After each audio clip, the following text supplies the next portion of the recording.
अथ पंचमो अध्याय। भगवद गीता के 5वें संन्यास योग नामक अध्याय को प्रारंभ करते हैं। दूसरे अध्याय का नाम ज्ञान योग था। उसमें ज्ञान के ही विषय में समझाया गया। ज्ञान ये विश्व ही परमात्मा है, यह प्रत्यक्ष दर्शन बोध कराने वाले विवेक का नाम है।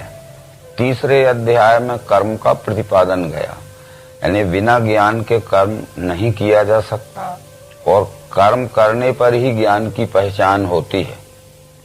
इसलिए चौथे अध्याय में ज्ञान कर्म संन्यास योग कहा गया, यानी जिसने अपने ज्ञान को कर्म में व्यवहार में और अपने कर्म व्यवहार को ज्ञान में जोड़कर एक रूपता प्राप्त कर ली है, परंतु संन्यास यानी फलाशक्ति छोड़कर जो सेवा में भक्ति में कर्म करता है, ये चौथे अध्याय में समझाया। परंतु अर्जुन के मन में ये समझ में आया कि कभी कभी आप ज्ञान को श्रेष्ठ बतलाते हो, कभी कभी आप कर्म को श्रेष्ठ बतलाते हो, तो मैं ये कैसे समझूं कि मुझे ज्ञानी ही बनना है कि कर्म ही करना है। ऐसा लगता है कि मेरा भ्रम आप दूर नहीं कर रहे हो और संशय भ्रम बढ़ा रहे हो। तो ये अर्जुन के मुख से जो प्रश्न था, अर्जुन बोला, हे कृष्ण, त्याग कर्मों का कहते फिर योग भी, दोनों में लाभदायी जो वो एक मुझसे कहो। ज्ञान ही श्रेष्ठ है या लाभदायी है कि कर्म ही श्रेष्ठ है, कर्म करना लाभदायी है। कृष्ण जी ने जो समझाया था वो भगवान बोले, कर्म योग कर्म त्याग दोनों में हित है भरा। इनमें कर्म का योग श्रेष्ठ है कर्म त्याग से। कुछ कर्म ऐसे रहते हैं कि जिनको करना ही आवश्यक होता है, वो त्यागना नहीं पड़ते, और कुछ कर्म ऐसे रहते हैं कि त्यागने से ही लोकहित होता है। इसलिए ज्ञान पूर्वक कर्म को करना और ज्ञान से जिन कर्मों को सेवा में उपयोग नहीं किया जा सकता उनको त्यागना, क्योंकि ये विचार सांख्य शास्त्र के आधार पर कहे गए हैं। सांख्य शास्त्र ने ये कहा है कि गुणानाम च दोषाणाम प्रमाणम प्रभागता कंचिदर्थम अभिप्रेत्य सांख्यत्य विधीयते। जिन कर्मों के करने में लोकहित अधिक होता हो उन कर्मों को अवश्य कर लेना चाहिए, और जिन कर्मों के करने में लोकहित कम है उन कर्मों को छोड़ देना चाहिए। फिर भी कर्म त्यागने की अपेक्षा कर्म करना ही श्रेष्ठ है, क्योंकि नहीं रह सकता कोई क्षण भी कर्म के बिना। जीवों से करवाते हैं स्वभाव गुण कर्म। ये कृष्ण ने कहा कि ये प्राणी मात्र बिना कर्म किए एक क्षण भी नहीं रह सकता है, इसलिए कर्म तो करना ही पड़ेगी, परंतु कर्म की शुद्धि ज्ञान के द्वारा अच्छी तरह से परख के कर लेना चाहिए, ताकि हमारे कर्म करने से हमारे से सबको सुख शांति ही मिले। जो स्थान सांख्य योगी का वही है कर्म योगी का। ज्ञान योगी ज्ञान के द्वारा जिस स्थान को प्राप्त करना चाहते हैं, कर्म योगी भी कर्म मार्ग पर चलकर उसी गंतव्य स्थान पर पहुंचना चाहते हैं। इसलिए ज्ञान और कर्म एक ही चीज के पर्यायवाची नाम हैं। ज्ञान कहते हैं जान लेने को, कर्म कहते हैं चलने को। यदि हमने ठीक से जान पहचान नहीं की तो हम कर्म नहीं कर पाएंगे, और कर्म करने पर ही ज्ञान की पहचान होती है। यानी ज्ञान का मूल्यांकन केवल कर्म व्यवहार में दिखता है। इस तरह से वे अज्ञानी हैं जो ऊपर से तो दिखाऊ से लगते हैं, परंतु जिनका कर्म व्यवहार ज्ञान पूर्वक नहीं होता है, वो जो महामूढ़ जीव आत्मा कर्मेंद्रिय दबाए के हिये से भोग ही ताके मिथ्याचारी उसे कहा। परंतु जो निश्चय की स्थिति में पहुंच गया है उसमें अहम कर्ता भाव नहीं रहता है, यानी मैं कुछ भी नहीं करता माने युक्त तत्वविद। सुने छुए लखे सूंगे खावे सोवे हिले चले, बोले त्याग करे लेवे वो खोले नेत्र मूंद ले, इंद्रियां इंद्रियार्थों में खेले यह धार के।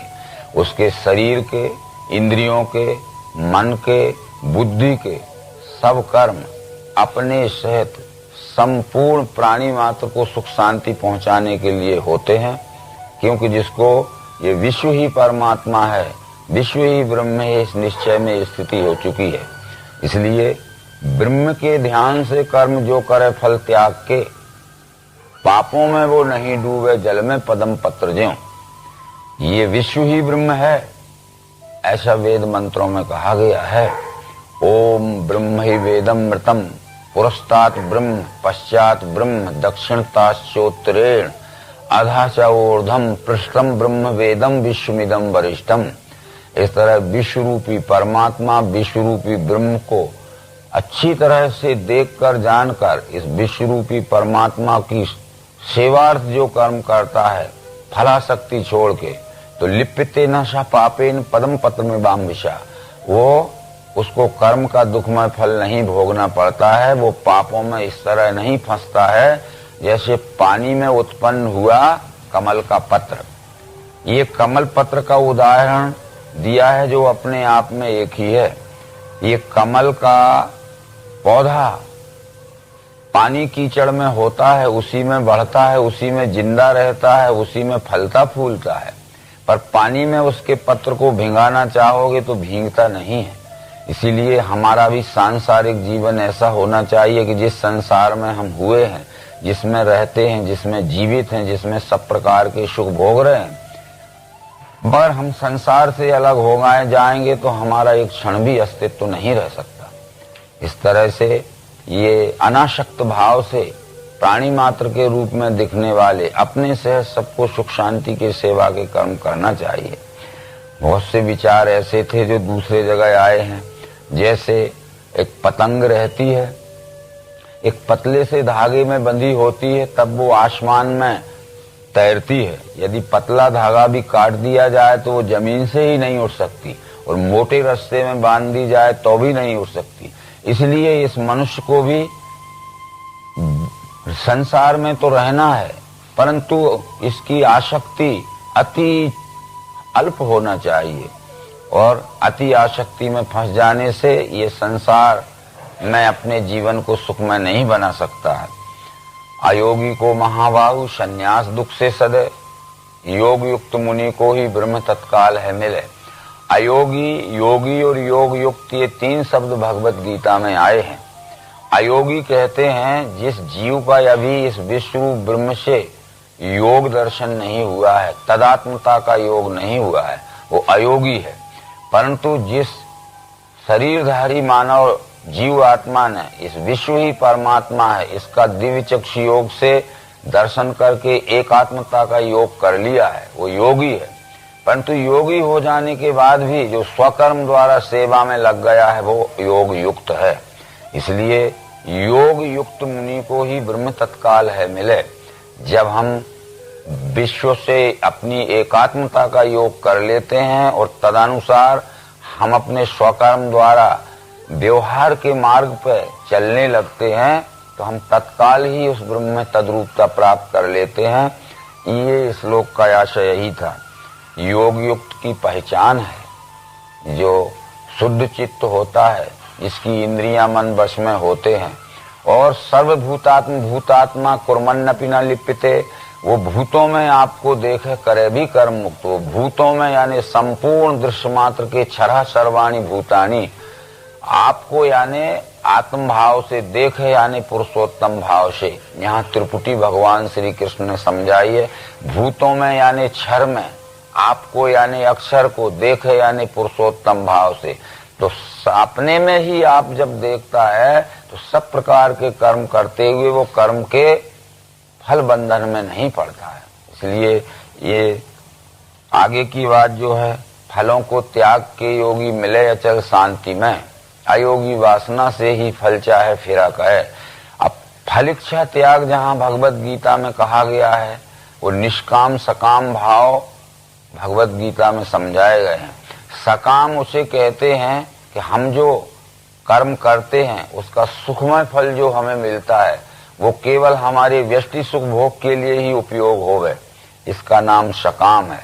पर हम जो कर्म करते हैं, कर्मकर्ता को जो सुखमय फल मिलता है तो अपने से सर्वहित के लिए उपयोग होवे, इसका नाम निष्काम है। कर्म तो करना ही पड़ेगा, क्योंकि पूर्व में ये कृष्ण जी कह चुके कि नहीं रह सकता कोई क्षण भी कर्म के बिना, जीवों से करवाते हैं स्वभाव गुण ये कर्म ये।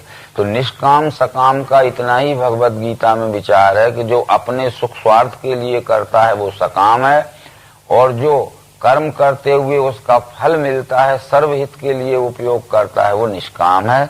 इस हेतु से वो कहा गया कर्मों को मन से योगी त्याग के सुख में रहे, नव द्वारों के पुरी में ही करवाता करता नहीं। कर्म इंद्रियों से होते हैं, परंतु इंद्रियों का प्रेरक मन है। यदि मन में कोई इच्छा ना होगी तो इंद्रियां कर्म नहीं कर सकेंगी। इसलिए कर्म को मन से ही त्यागना पड़ता है, कर्म की फलाशक्ति मन से ही त्यागना पड़ती है, क्योंकि मन एव मनुष्याणाम कारण बंधन मोक्षयो बंधस्य विषया संगी मुक्तस्य निर्विषयम तथा। इस भगवत गीता के 5वें अध्याय में विषय भी समझाया गया है, जो आगे अपन देखेंगे। इंद्रियों के भोग सारे आवागमन युक्त हैं, कौनते दुख के दाता इनमें ज्ञानी फंसे नहीं। इंद्रियां जो हैं हमारी स्थूल सूक्ष्म दो प्रकार की इंद्रियां हैं। स्थूल इंद्रियों को कान आंख त्वचा जीभ नासिका कहते हैं, ये बाह्य करण है। सूक्ष्म इंद्रियां मन बुद्धि अहंकार चित्त है। तो इंद्रियों के भोग सारे आवागमन युक्त हैं। कुछ हमारी मानसिक इच्छाएं रहती हैं और वो इंद्रियों के द्वारा उन इच्छाओं की पूर्ति होती है। इसलिए जिसका मन नियंत्रण में हो गया है, मन अनुशासित हो गया है, बस में हो गया है, तो फिर उसकी इंद्रियां बहिर्मुख यानी विपरीत गामी नहीं हो सकती हैं। इसलिए कर्मों को मन से योगी त्याग के सुख में रहे। काम क्रोध नहीं जिनमें आत्मवेदता मनोजयी, वो योगी देह के होपते मरे पे ब्रह्म रूप है। काम क्रोध नहीं जिनमें आत्मवेदता मनोजयी, जो आत्मदर्शी पुरुष हो गए हैं, यानी विश्व ही परमात्मा है, यह दर्शन जिनका निश्चय होके स्थिर हो गया है। तो ऐसा तो नहीं हो सकता है कि किसी में काम क्रोध न लो, परंतु उनके काम क्रोध लोभ विकृत रूप में नहीं रहते हैं। काम क्रोध लोभ के वो वश में नहीं रहते हैं। काम क्रोध लोभ को अपने वश में रख के अपने ही शरीर में स्थान देते हैं। ये आत्मनिश्चयी पुरुष काम क्रोध लोभ को जब जरूरत के अनुसार बुलाते हैं तब उनका काम क्रोध लोभ आता है, परंतु अज्ञानी जीव को न बुलाते हुए काम क्रोध लोभ जबरदस्ती उसके सिर पे आवेशित हो जाते हैं। इसलिए काम क्रोध रहित कोई नहीं रह सकता है। केवल काम क्रोध लोभ के वश में नहीं होना है, काम क्रोध लोभ को अपने वश में रखना है कि जब जरूरत पड़े, जब लोक हित के लिए उनका उपयोग किया जाए। भगवान श्री मायरन चेतन जी ने कहा है कि नर्तन के बैरी नरक द्वार दुखदाई हैं, काम क्रोध और लोभ तीन ये भाई। सेवार्थ विश्व के तीन भाव मन लाई, रखना सो देवी संपत्ति की चतुराई। इसलिए काम क्रोध लोभ का जो विश्व सेवा के लिए उपयोग करता है वह आत्मनिश्चयी पुरुष है। इस तरह इस काम क्रोध लोभ का यहाँ विचार करना है। काम क्रोध से उपजे वेग जो इस लोक में अंत तक सह लेता है, वो सखी सुखी नर युक्त हो। काम क्रोध लोभ को वैसे तो हम समझते हैं कि इनके बस में ना होंगे, पर जब इनका आवेश आता है, उस आवेश के समय जो इनके वश में नहीं होता है, अपना संतुलन नहीं खोता है मानसिक, बराबर वो मनुष्य सुख शांति से अपने से सबको सुखमय बनने का कारण हो सकता है। फिर विषयों को बाहरी त्याग दृष्टि विरकुटी में धरे, नाक में फिरने वाले प्राण अपान सम करे। यहाँ स्पर्शान कृत्वा बहिर्वाह्य चक्षुषैवांतरे भुर्वो, विषयों को बाहरी त्याग है। बाहरी का मतलब है कि जो वस्तु अपने अधिकार के बाहर है उसके उपयोग की इच्छा त्याग देना है, और जो वस्तु अपने अधिकार के अंदर है उसको जरूरत से बाहर उपयोग की इच्छा जिसने त्याग दी है वो निर्विषय मनुष्य कहलाता है। ऐसा विचार वेदांत में भी आया है कि निर्विकारतया वृत्त्या ब्रह्माकारतया पुनः वृत्ति विस्मरण संज्ञक समाधि ज्ञान मुच्यते। तो इस तरह से विषय तो छूट नहीं सकते हैं। हर मनुष्य को अपने जीवन यापन करने के लिए खाना पीना सोना जागना अथवा गृहस्थी के आहार विहार के सब कर्म करना पड़ेंगे, पर अधिकार के अंदर और आवश्यकता के अंदर जो उपयोग करता है वो मनुष्य निर्विषय कहलाता है। अधिकार के बाहर और आवश्यकता के बाहर जो उपयोग करता है वो मनुष्य विषयी कहलाता है। जैसे इसका एक दृष्टांत स्वरूप उदाहरण दिया जाता है कि भूख लगना स्वाभाविक है। यदि हम चाहें कि भूख न लगे तो हमारे चाहने से कुछ नहीं होता है। भूख लगना स्वाभाविक है तो भूख मिटाने के लिए भोजन करना भी स्वाभाविक है। भूख मिटाने के लिए भोजन करना विषय नहीं है, परंतु जरूरत से ज्यादा खा लेना ये विषय हो जाएगा, या हमारे अधिकार के बाहर की वस्तु है किसी से छीन के खाना और अपनी भूख मिटाना ये विषय हो जाएगा। इसलिए विषय के विषय में इतना ही समझना है और घर द्वार स्त्री बाल बच्चे आदि छोड़कर काम धंधा छोड़ना ये निर्विषय नहीं है। मन धी इंद्रियां जीती न इच्छा भय क्रोध है, मुनिषो मोक्ष का सेवी सदा ही मुक्ति में रहे। जहां तक भगवत गीता में मोक्ष का विचार बतलाया गया है, जिसका शरीर इंद्रियां मन बुद्धि स्वाधीन हो गए हैं, तो वह मनुष्य मुक्त है। अभी तक हम ये जानते हैं कि देह त्यागने के बाद मुक्ति होती है, पर भगवत गीता इससे सहमत नहीं है। मुक्ति का अर्थ है जिस मनुष्य के शरीर के रहते हुए जीवित अवस्था में ही सब प्रकार के संशय भ्रम निकल गए हैं। संशय भ्रम से छूट जाना ही मुक्ति है। इस तरह से वेदांत में भी ये बात कही गई है कि देहस्य त्यागो न मोक्षो न दंडस्य कमंडलौ, अज्ञान हृदय ग्रंथि नाशो मोक्षित विधीयते। शरीर त्यागने से कोई मुक्त नहीं होता है, घर द्वार छोड़ने से कोई मुक्त नहीं होता है, काम धंधा छोड़ने से, खाना पीना छोड़ने से कोई मुक्त नहीं होता है। केवल हमारे अंतःकरण में जो अज्ञान से उत्पन्न भ्रम है, मैं कौन हूँ, ये विश्व क्या है, ये ठीक से न जानना भ्रम है। ये भ्रम निवृत्ति जिसकी हो गई है वह मुक्त पुरुष है। ये समझाते हुए ये संन्यास योग नाम का भगवत गीता का 5वां अध्याय संपूर्ण हुआ। नर्मदे हर।